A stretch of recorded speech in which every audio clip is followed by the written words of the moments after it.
नमस्कार, पंजाब केसरी देख रहे हैं आप। मैं हूं आपके साथ शुभिता।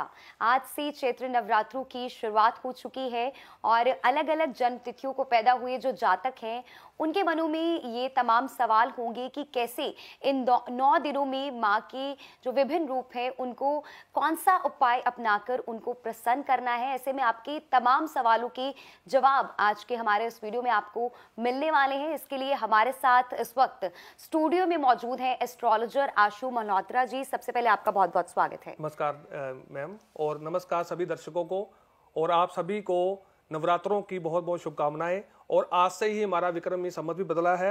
विक्रमी संवत 2080 खत्म होके विक्रमी संवत 2081 शुरू हुआ है। और आज हम आपको माँ के 9 रूपों में किस ग्रह की क्या हमने उपाय करने हैं उसकी जानकारी देंगे। जी बिल्कुल। आशु जी, जिस तरह से आपने कहा आज से शुरुआत हो चुकी है तो हम जन्म तिथियों के हिसाब से ही चलेंगे। तो सबसे पहले मैं चाहती हूँ कि आप 1, 10, 19 और 28 तिथि को जो पैदा हुए जातक हैं उनके बारे में बताइए कि उनको कौन से वो ऐसे उपाय अपनाएं जिनसे माँ की असीम कृपा उन पर बरसे। जी जी जरूर जी। तो मैं आपको ये बताना चाहता हूँ कि जो लोग 1, 10, 19 और 28 को पैदा हुए हैं, इनका जो जोड़ है तिथि का वो 1 नंबर आता है। और इसके जो कारक ग्रह हैं वो सूर्य हैं। और 9 रूपों में जो माता रानी का इसमें रूप है वो सबसे पहला रूप है माँ शैलपुत्री। शैलपुत्री जी हिमालय की देवी, हिमालय की पर्वत की पुत्री हैं। और वो उनका नाम शैल है। शैल का अर्थ होता है ऊंचाई, शिखर। तो जो लोग इन तिथियों में पैदा हुए हैं और जिनकी कुंडली में सूर्य के अशुभ फल हैं, तो वो माँ शैलपुत्री जी को आटे के बने हुए जो हमारे जैसे हलवा है वो उनको अर्पण करें, गुड़ अर्पण करें, और मालपूड़े जो मीठे होते हैं वो माँ शैलपुत्री जी को अर्पण जरूर करें। और मैं आप सभी को ये जानकारी देना चाहता हूँ कि हर राशि वाला हर माता के रूप को एक कमल का फूल जरूर अर्पण करे। उसके साथ साथ इस पे आपको बहुत ज्यादा कृपा होगी। जो लोग इन तिथियों में पैदा हुए हैं उनको आने वाले समय में ऊंचाई मिलेगी, चाहे वो किसी भी क्षेत्र में वो कार्य कर रहे हैं। तो ये तिथि वाले ये माँ शैलपुत्री जी को इन चीजों को अर्पण करें। जी बिल्कुल। आते हैं 2, 11, 20 और 29 तारीख को जो पैदा हुए जातक हैं उनके बारे में भी बताइए। जी जी, मैं आपको ये जानकारी दूंगा कि जो लोग 2 तारीख को और 11 तारीख को और 20 तारीख को और उसके बाद 29 तारीख को पैदा हुए हैं, जो इनके कारक ग्रह हैं वो हैं चंद्रमा। चंद्रमा मन के कारक हैं और चंद्रमा चंचल है। इसको हम अपने एक तप के द्वारा अपने आप को एक केंद्रित कर सकते हैं। तो इसके लिए जो माता का दूसरा रूप है माँ ब्रह्मचारिणी, जो तप और ज्ञान की ही देवी हैं। उन्होंने एक हाथ में कमंडल और दूसरे हाथ में माला धारण कर रखी हैं। वो तप के द्वारा हमारे चंद्रमा को बहुत ज्यादा वश में करती हैं, जिससे हमारा मन ऐसे फैसले लेता है जिससे हमारा जीवन बहुत सुचारू रूप से चलता है। तो जो जिन लोगों की तिथि जो मैंने बताई है वो तिथि है जो जिनकी चंद्रमा से कारक है तिथि, तो वो माता को दूध से बनी हुई मिठाई जरूर अर्पण करें। इससे उनको बहुत ज्यादा मनोकामनाएं पूर्ण होंगी। उनका मन बिल्कुल अच्छे निर्णय लेगा, शांत रहेगा। और खीर का भोग लगाने से बहुत ज्यादा आपको शांति मिलेगी और आपके आने वाले समय में कार्य बनेंगे। तो ये आप उपाय करके देखें, आपको बहुत लाभ होगा। जी आगे बढ़ते हैं और जानते हैं 3, 12, 21 और 30 तारीख को जो पैदा हुए जातक हैं उनके लिए क्या उपाय। जी जी जरूर बताऊंगा जी मैं।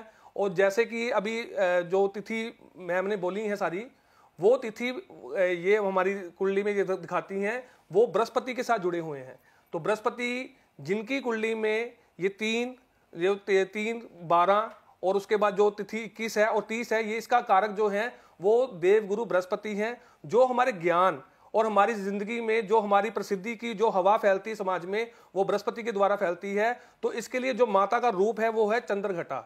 चंद्रघटा के को हम मानने से अगर ये लोग अपनी माता रानी का मान सम्मान बढ़ाते हैं और इनको अगर पीले चने की खिचड़ी चढ़ाते हैं, माता रानी को अर्पण करते हैं। हमारे घर पे हर वस्तु माता रानी को चढ़ती है, फल चढ़ते हैं। आप इसमें केले और चने की दाल की खिचड़ी बनाकर माँ का भोग लगाएं, तो आपको देखेंगे कि आपको माता रानी का कितना आशीर्वाद मिला और ये वर्ष आपका बहुत ही अच्छा जाने वाला है। अगर माँ चंद्रघटा को आप मानते हैं, क्योंकि माँ चंद्रघटा की 10 भुजाएं हैं, उसमें उनके हाथ में कमल का फूल, अस्त्र शस्त्र हैं। वो ज्ञान के साथ साथ आपको ये सिखाती हैं कि अपने ज्ञान के द्वारा अपने परिवार की और समाज की रक्षा भी कैसे करनी है। तो आपको बहुत बहुत शुभकामनाएं, ये उपाय आप अवश्य करें। जी बिल्कुल। यहाँ पर जितने दर्शक हमारे साथ जुड़े हैं आपके लिए बहुत ही अच्छा है, क्योंकि जिस तरह से नवरात्रि चल रहे हैं और माँ दुर्गा की जो रूप है उनके हिसाब से आपको उपाय यहाँ पर हम बता रहे हैं। आगे बढ़ते हैं और जानते हैं 4, 13, 22 और 31 तारीख को जो पैदा हुए जातक हैं उनके बारे में बताएं। जी, जो लोग 4, 13, 22 और 31 को पैदा होते हैं, इनका नंबर जोड़ बनता है 4 नंबर, और 4 नंबर सीधा सीधा राहु के साथ कनेक्टेड होता है। और राहु क्या है? राहु ज्योतिष में हमारे दिमाग के ख्यालात हैं। अपने ख्यालातों के द्वारा जो हम सोचते हैं वही जीवन में हम कर देते हैं। तो इसमें हमारे साथ माता कुष्मांडा जी हमारी बहुत ज़्यादा मदद कर सकती हैं, क्योंकि कुष्मांडा जी ने एक हाथ में कलश पकड़ा हुआ है जिसमें अमृत भरा हुआ है, और राहु जो है उन्होंने अमृत पीकर ही अपने आप को अमर कर लिया था। वो वैसे राक्षस थे, लेकिन वो जैसे ही उन्होंने अमृत को पिया तो वो देवता बन गए। तो यहाँ पे अगर आपका राहु बिगड़ा हुआ है, आपके फैसले बिगड़े हुए हैं। राहु कब बिगड़ता है? जब आप बिना किसी की सलाह से कोई फैसला लेते हैं, आपको लॉसेस होते हैं। अगर आपको ऐसा हो रहा है, और ससुराल पक्ष भी हमारा राहु है, जिन लोगों का अपने ससुराल पक्ष से नहीं बनती, उनका राहु बिगड़ा हुआ है, तो वो माँ कुष्मांडा जी को जरूर नारियल चढ़ाएं। नारियल क्या है? वो राहु है, उसके ऊपर लाल मोली बांध दें, वो माता रानी को अर्पण करें, आपके ऊपर बहुत ही ज्यादा आशीर्वाद मिलेगा। इसके साथ आप काले गुलाब जामुन चढ़ाएं, वो भी गिनती आप 4 और 4 इसके साथ ही कर लें, अपनी डेट ऑफ बर्थ से 4, 13, 22 और 31 ऐसे जोड़ में आप माता रानी को गुलाब जामुन अर्पण करें। आपका राहु कंट्रोल में होगा और आपको लाभ देगा। जी, यूं ही नहीं कहते कि जो अंक हैं उनमें भी रहस्य छुपा हुआ है, जीवन का रहस्य। आगे बढ़ते हैं, अब जानते हैं 5, 14 तारीख और 23 तारीख इन दिनों में जिनका जन्म हुआ है उनके बारे में बताएं। जी जी, जो 5, 14 और 23 को पैदा होते हैं, उनका नंबर बनता है, उनका जो कारक ग्रह है वो बुध है। बुध हमारी बुद्धि का कारक है, और जो हमारे ज्योतिष में शास्त्रों में बुध है वो माँ भगवती ही है। बुध हमारी बेटी है, बुध हमारी मौसी है, बुध हमारी बुआ है। तो बुध अगर इन रिश्तों के साथ आपका कुछ संबंध खराब हो रहे हैं तो आप भी माता रानी को जरूर अर्पण करें। माँ का जो 5वां रूप है वो स्कंद माता है, और स्कंद माता ने हाथ में स्कंद जी को पकड़ा हुआ है जो कार्तिकेय जी ही हैं। और तारकासुर का नाम, तारकासुर एक राक्षस था जिसका वध करने के लिए माँ पार्वती जी ने ये रूप लिया, और स्कंद को वो तपस्या, वो विधि सिखाई जिससे उन्होंने तारकासुर का वध किया, क्योंकि तारकासुर को ये वरदान था कि शिव का पुत्र ही उनको मार सकता है। तो आपके जीवन में जितनी भी बाधाएं हैं, मुश्किलें हैं, आप अपने बुद्धि के द्वारा उसको कंट्रोल कर सकते हैं, लेकिन बुद्धि का एक सही होना बहुत जरूरी है। तो माता रानी को आप हरे रंग की वस्तुएं चढ़ाएं, हरे फल चढ़ाएं, तो ये करने से आपकी बुद्धि बहुत कंट्रोल होगी। माँ स्कंद माता जी का आपको आशीर्वाद मिलेगा। आप चाहे पढ़ाई में हैं, चाहे बैंकिंग में हैं, चाहे अपने बिजनेस में हैं, आपको कोई भी वहां पे लॉसेज आ रहे हैं तो आप देखेंगे कि आप दिनों दिन आप ठीक होना शुरू हो गए। लेकिन इसके लिए आपको बिस्तर पे बैठ के खाना खाना भी बंद करना होगा। तो आप ये करें, आपको लाभ होगा। जी, अब बारी है 6, 15 और 24 तारीख वालों जी, और जो 6, 15 और 24 वाले लोग हैं वो सीधा सीधा शुक्र से जुड़े हुए हैं। और 6 नंबर जो है, जो माँ भगवती का रूप है, वो माँ कात्यायनी है। और कात्यायनी रूप और 6 नंबर, इसका देखो कॉम्बिनेशन कितना अच्छा बना है। 6 नंबर शुक्र है, जो प्रेम है, जितनी मन की इच्छाएं हैं, जितने भोग हैं, सुख हैं जीवन के, वो हमें शुक्र देते हैं। तो माँ कात्यायनी के रूप की जो कथा है शास्त्रों में, उसमें भी ये बताया गया कि गोपियों ने भगवान कृष्ण जी को अपने पति रूप में प्राप्त करने के लिए माँ कात्यायनी जी का पूजन किया था।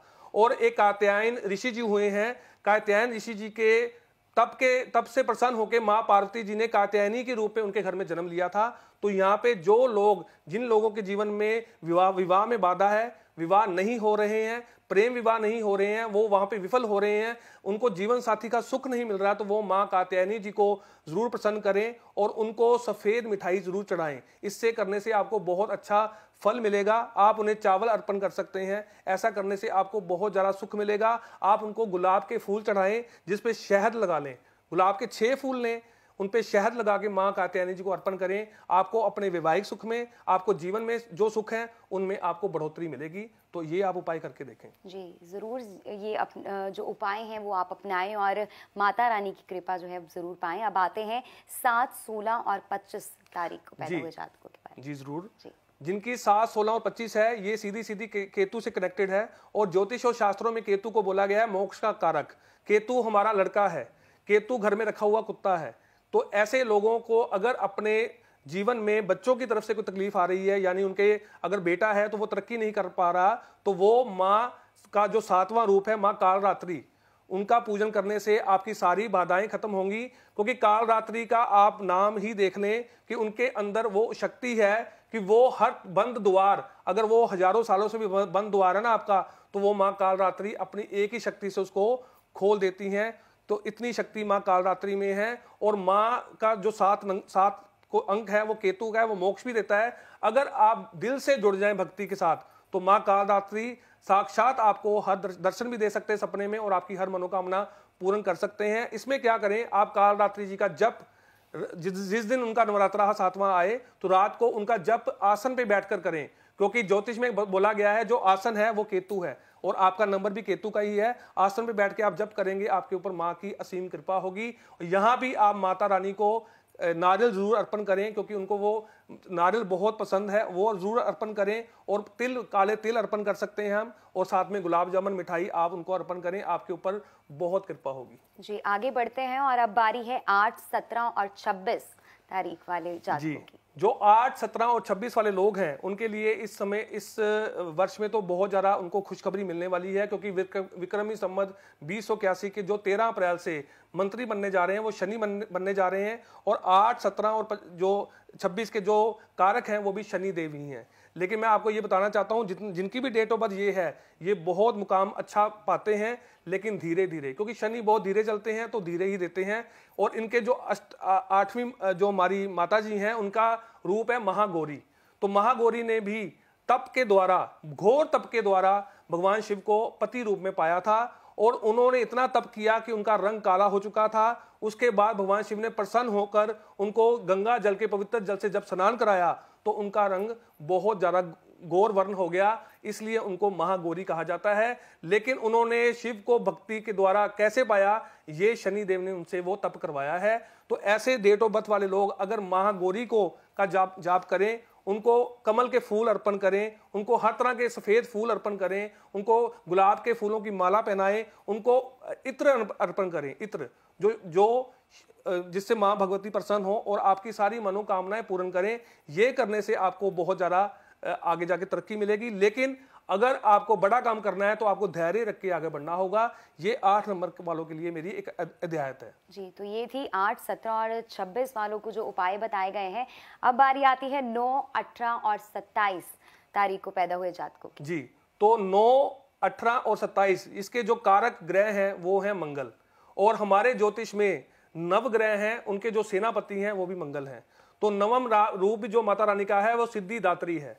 जैसे मैंने अभी 7 नंबर की बात की थी महाकाली की, वहां से आपके हर तरह के द्वार खुलते हैं, चाहे आपने कोई सिद्धि भी लेनी हो तो सिद्धिदात्री सिद्धि देने वाली हैं। तो आप ये सुन लीजिए कि माँ सिद्धिदात्री से 8 तरह की सिद्धियां लेने के लिए भगवान शिव ने खुद उनकी तपस्या की है। तो ऐसी माँ भगवती इतनी शक्तिशाली है, जिनकी डेट ऑफ बर्थ 9, 18 और 27 बनती है, जिस दिन ये अपना जोश खत्म कर दे, जिंदगी से हार जाएं, तो इनका मंगल खराब हो गया। तो आपको माँ सिद्धिदात्री को मानना चाहिए, उनको शहद अर्पण करना चाहिए, उनको मीठे चावल अर्पण करना चाहिए।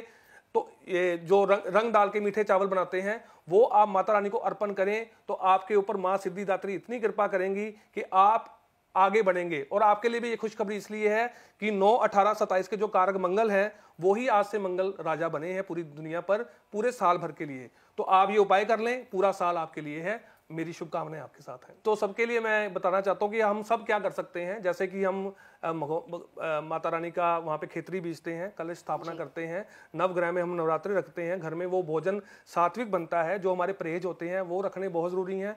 और जब भी मैंने देखा है ज्योतिष में, तो मैक्सिमम लोग जो हमारे हिंदुस्तान से हैं वो बिस्तर पे बैठ के खाना खाते हैं। तो आप ये 9 दिन तो छोड़ ही दीजिए कि बिस्तर पे बैठ के आपने पानी भी नहीं पीना। अगर आप ये करने में कामयाब हो गए तो आप देखेंगे 9 दिन बाद आपके ऊपर भगवती कैसी कृपा करेगी और आपका जीवन बहुत सफल होगा। जी, व्रत को लेकर भी कुछ ऐसी बातें हैं जो ध्यान में रखनी चाहिए? जी हमारे देखिए, हमारे जो ईश्वरीय रूप हैं, भगवान शिव हो, माँ भगवती हो, गणेश जी हो, हमारे जो ईश्वरीय हमारे देवता हैं, वो कभी भी हमारे ऊपर कोई ऐसा बंधन नहीं डालते कि ऐसा करो ऐसा करो। आप अपने दिल से उनको मान लीजिए, चाहे एक फूल ही चढ़ा दीजिए, तो आपकी वहां पे मनोकामना पूर्ण अवश्य होती है। लेकिन हमें अपने सात्विक रहने के लिए कुछ नियम होते हैं, उन्हें जरूर अपनाना चाहिए। जी, बहुत बहुत शुक्रिया हमारे साथ जानकारी साझा करने के लिए। उम्मीद है आप सबके लिए भी ये जो उपाय आज हमने इस लाइव में आप तक पहुंचाए हैं, यहाँ पर बातचीत की, आपको भी अच्छा लगा होगा। ऐसे ही और तमाम वीडियोस के लिए आप जुड़े रहिए पंजाब केसरी के साथ।